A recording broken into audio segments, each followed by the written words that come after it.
Assalamualaikum warahmatullahi wabarakatuh. Halo teman-teman semua. Nah, ketemu lagi dengan aku Francisca Fadila. Nah, kali ini kita akan kembali membahas review materi mengenai teori pertumbuhan ekonomi, khususnya teori Rostow.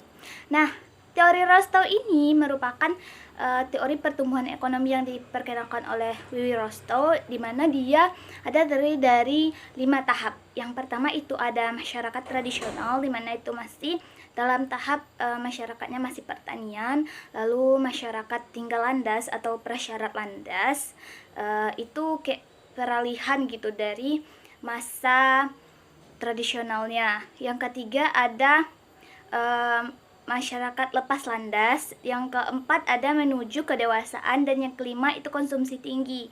Nah, konsumsi tinggi ini itu yang paling modern, dimana masyarakatnya udah sejahtera gitu.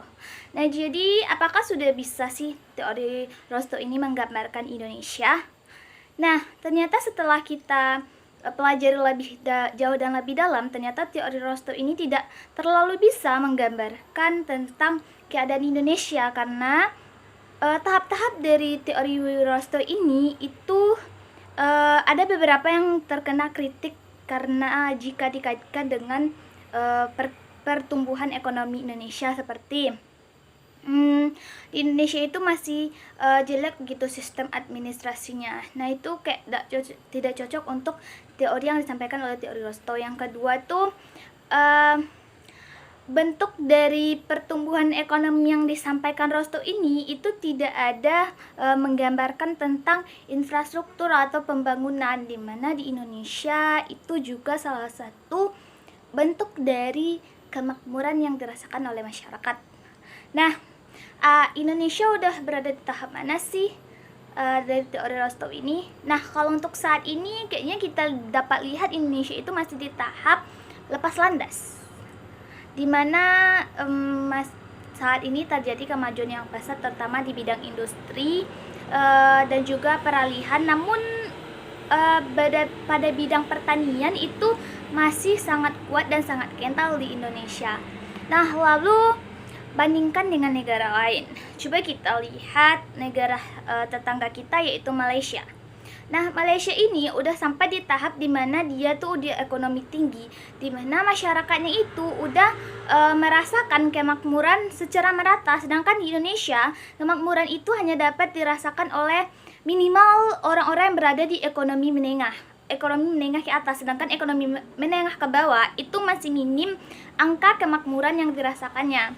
Dan yang kedua itu di Indonesia masih sangat banyak terjadi kasus-kasus yang merugikan masyarakat, yang memperkaya orang kaya dan mempermiskin orang miskin. Contohnya kasus korupsi terbaru, korupsi timah 271 triliun yang dilakukan oleh PT Timah. Nah, itu kan salah satu bentuk untuk menurunkan ya pertumbuhan ekonomi di Indonesia. Nah, coba kita lihat di negara Singapura. Kalaupun ada kasus-kasus korupsi, itu tidak sebesar dan sebanyak yang terjadi di Indonesia. Jadi dapat kita bandingkan, kalau dibandingkan negara-negara yang berada di Asia Tenggara, itu Indonesia masih tergolong pada tahap yang masih bawah, belum mencapai setidaknya pada tingkat kedewasaan. Lalu apa sih kritik untuk teori Rostow ini? Nah, ternyata teman-teman, teori Rostow ini memiliki beberapa kritik yang disampaikan oleh para peneliti. Salah satunya itu masih terjadi tumpang tindih pada tahapan dari teori Rostow ini, di mana tadi kembali ke Indonesia itu tidak sesuai dengan tahapan yang ada di Indonesia, di mana tahapan di Indonesia itu dia harus terlihat jelas dan tersusun gitu. Sedangkan pada teori Rostow ini dia hanya tahapan-tahapan secara garis besar gitu, tidak memperlihatkan lebih dalam tentang pertumbuhan ekonominya. Lalu tidak ada diterapkan infrastruktur dalam negara. Juga investasi yang disebutkan Rostow pada salah satu tahapan pertumbuhan ekonominya itu tidak disertai dengan pembangunan infrastruktur, hanya fokus pada pertumbuhan yang pasti saja. Sedangkan kita sebenarnya untuk melihat kemakmuran masyarakat itu juga dapat dilihat dari pembangunan infrastruktur yang ada.